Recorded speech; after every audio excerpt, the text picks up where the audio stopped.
صلی اللہ علی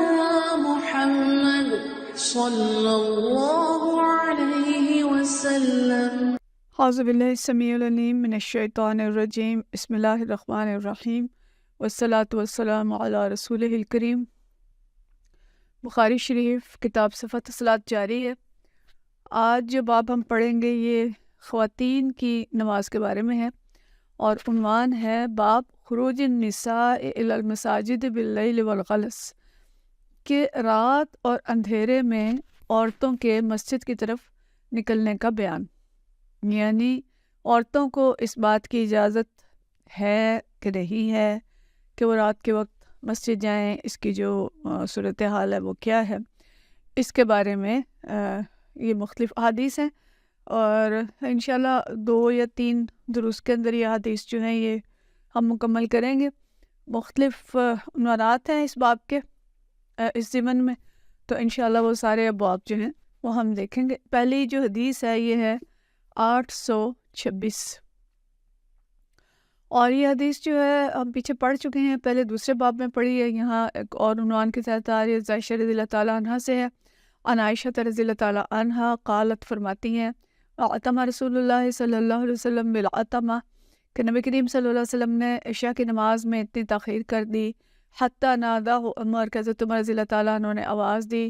نام النساء والصبیان، کہ عورتیں اور بچے سونے لگ گئے ہیں، یعنی ان کو نیند آنے لگ گئی ہے۔ فخرج النبی صلی اللہ علیہ وسلم فقال، تو نبی کریم صلی اللہ علیہ وسلم باہر تشریف لائے اور آپ نے فرمایا،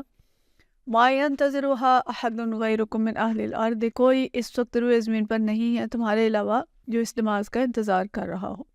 ولا يصلی یومئذ الا بالمدینہ، اور مدینہ میں بھی اس وقت کہیں اور جو ہے وہ نماز نہیں پڑھی جا رہی تھی، وکان، یعنی وہ نماز کا وقت عشاء لوگ پڑھ چکے تھے اس وقت میں، اور کوئی بھی نماز نہیں پڑھ رہا تھا۔ وَكَانُوا يُصَلُّونَ الْعَتَمَةَ فِيمَا بَيْنَ أَن يَغِيبَ الشَّفَقُ إِلَى ثُلُثِ اللَّيْلِ وَالْأَوَّلِ، تو کیا ہے کہ ان دنوں مدینہ کے علاوہ کہیں نماز اس ٹائم میں نہیں پڑھی جا رہی تھی، اور لوگ عشاء کی نماز جو ہے وہ شفق غروب ہونے سے رات کے تہائی سے تک پڑھ لیتے تھے، یعنی وہ جو خاص ٹائم تھا اس وقت مدینہ میں کہیں بھی نماز نہیں پڑھی جا رہی تھی۔ تو یہ حدیث ہمیں کیا بتا رہی ہے کہ رات عشاء کی نماز تھی، رات دیر ہو چکی تھی، اور اس دیر کے باوجود خواتین جو تھیں وہ مسجد کے اندر موجود تھی۔ تو اگلی حدیث میں پڑھ لیں، پھر ہم انشاءاللہ ان کی تشریح دیکھتے ہیں اکٹھے ہی۔ اگلی حدیث 827، اور یہ حضرت عبداللہ بن عمر رضی اللہ تعالیٰ عنہ سے اس کی روایت ہے، عن ابن عمر عن النبی صلی اللہ علیہ وسلم، بلکہ عبداللہ بن عمر کے بیٹے عن سالم بن عبداللہ عن ابن عمر عن النبی صلی اللہ علیہ وسلم، عبداللہ بن عمر کے بیٹے جو سالم ہیں وہ اپنے والد حضرت عبداللہ بن عمر سے روایت کرتے ہیں کہ نبی کریم صلی اللہ علیہ وسلم نے فرمایا، اذا استأذنکم نساؤکم باللیل الی المسجد، کہ رات کے وقت اگر تمہاری عورتیں مسجد آنے کی اجازت مانگیں، فأذنوا لہن، کہ ان کو اجازت دے دو۔ تابعہ شعبہ عن العامش عن مجاہد عن ابن عمر عن النبی صلی اللہ علیہ وسلم، ایک دوسری سند جو ہے وہ بھی بیان کر دی امام بخاری نے، کہ اسی حدیث کو شعبہ نے عامش سے، اور انہوں نے مجاہد سے، اور انہوں نے حضرت ابن عمر رضی اللہ تعالیٰ عنہ سے، اور پھر نبی کریم صلی اللہ علیہ وسلم سے حضرت ابن عمر نے اس کو بیان کیا۔ ان 2 اسناد کے ساتھ یہ حدیث انہوں نے بیان کی ہے، اور اس میں چیز کیا ہے کہ عبداللہ بن عمر رضی اللہ تعالیٰ عنہ اپنے بیٹے کو بتا رہے ہیں کہ نبی کریم صلی اللہ علیہ وسلم نے یہ حکم دیا ہے کہ اگر عورتیں رات کو مسجد کی طرف یعنی نماز کے لیے جانا چاہیں تو انہیں روکا نہ کرو، انہیں اجازت دے دیا کرو۔ رات کی اجازت کی اگر بات ہے تو ظاہر ہے دن کا تو پھر ظاہر ایسے اولا ہوگا کہ دن کے وقت تو بالکل آسانی سے جا سکتی ہیں، تو رات کی اجازت اگر مانگتی ہیں تو اسے بھی روکا نہ ہے۔ اچھا، اصل میں واقعہ کیا ہے یہ کہ حضرت عبداللہ بن عمر کے جو بیٹے تھے حضرت سالم، یہ اپنی بیوی کو روکتے تھے کہ مسجد نہیں جاؤ گی۔ اصل میں حالات اس وقت تک بالکل بدل چکے تھے۔ پہلے جو نبی کریم صلی اللہ علیہ وسلم کا دور تھا وہ سمجھتے تھے کہ اب جو ہے نبی کریم صلی اللہ علیہ وسلم کے بعد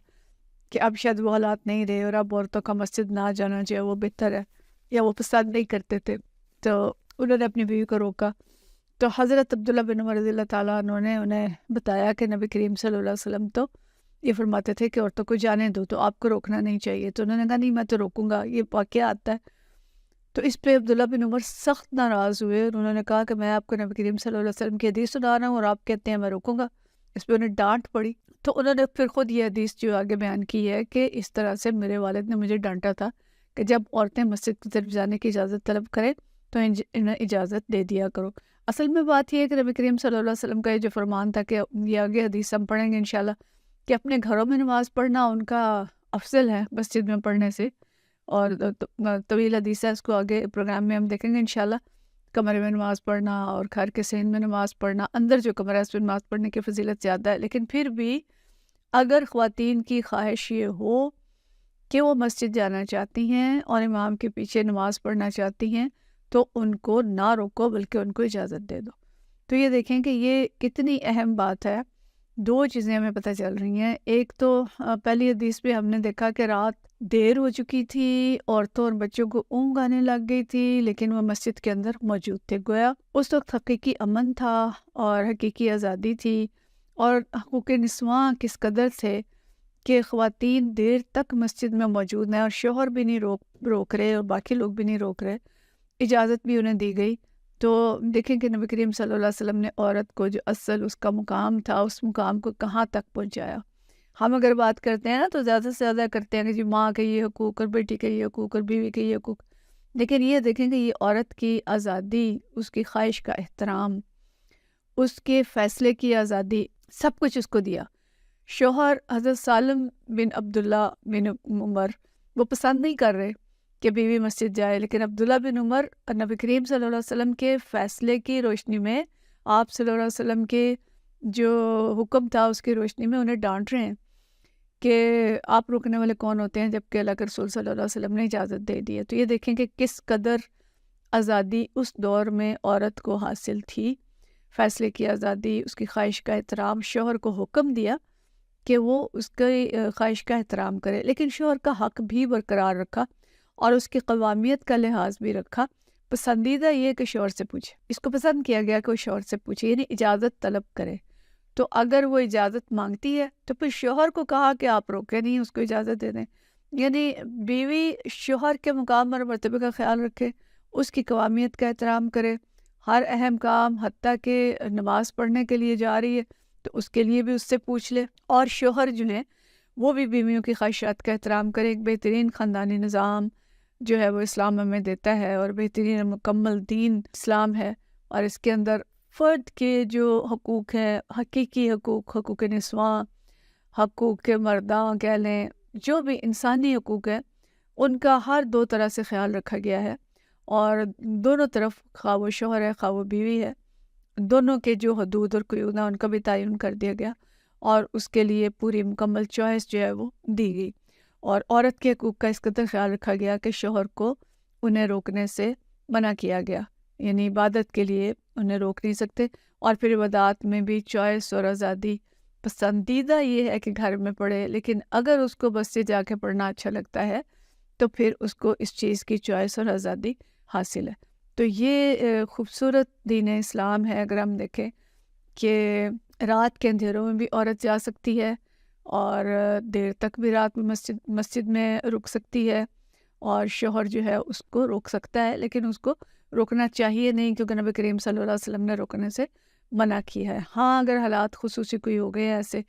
کہ بد امنی ہو گئی ہے، کوئی ایسی چیز ہو گئی ہے، تو بہرحال شوہر جو ہے وہ روک بھی سکتا ہے، لیکن نبی کریم صلی اللہ علیہ وسلم نے جو حکم دیا اس دور میں کہ عورتوں کو روکا نہ جائے۔ تو یہ ہے رات اور اندھیرے میں عورتوں کا مسجد کی طرف نکلنا، کہ اس کو چوائس حاصل ہے،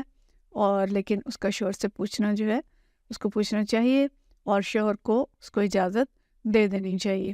تو اللہ تعالیٰ ہم سب کو دین اسلام کو سمجھنے اور اس پہ پوری طرح سے عمل کرنے کی توفیق عطا فرمائے، ہم سب سے راضی ہو جائے۔ وآخر دعوانا ان الحمدللہ۔